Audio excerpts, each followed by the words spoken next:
నేను విసిగిపోయానబ్బా. ఒక జీవితం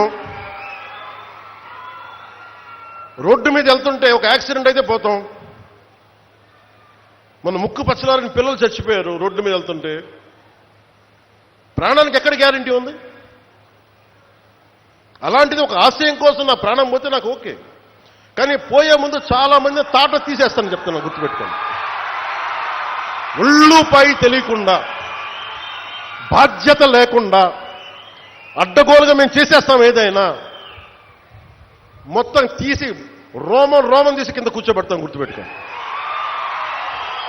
మిమ్మల్ని మీ చేత చప్పట్లు కొట్టించుకోవడానికో అరుపులుగా నేను చెప్పట్లేదు, ఇది వేదంతో చెప్తున్నాను. ఇది వేదనతో, బాధతో.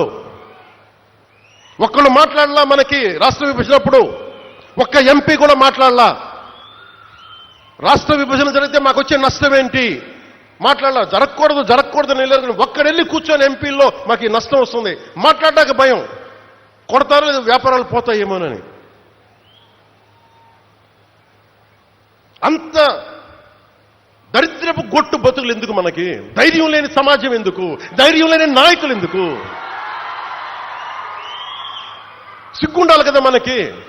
అరే ఒకడు కూర్చోబెట్టి 56 రోజులు మొత్తం కడుపు కాలి ఏడుస్తాం. అతనికి కడుపు మంటకి భరించలేక బంకబట్టి గుడ్డ కట్టుకొని బట్ట కట్టుకొని కానీ కడుపు నిండా పెట్టుకొని ఏడిస్తే అతని ప్రాణత్యాగం మీదకు వచ్చింది. అలాంటి రాష్ట్రానికి అన్యాయం జరుగుతుంది, ఒక్కడు మాట్లాడేంటి?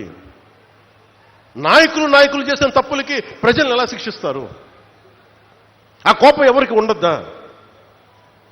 మనలో మనం కొట్టేసుకుందామా కులాల కింద? అమరజీవి జలధార వస్తే ఒక కులానికి వస్తాయి ఆ నీళ్లు. ఈ వేదిక పైన అంతా ఒక కులమా?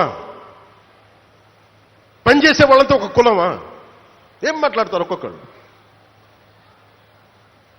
కులాల సమూహంతో కూర్చోబెట్టి కొట్టుకుంటాం, కానీ సమిష్టిగా ఇది ఆంధ్రప్రదేశ్, ఇది భారతం, ఇది భారతదేశం అని లేదే.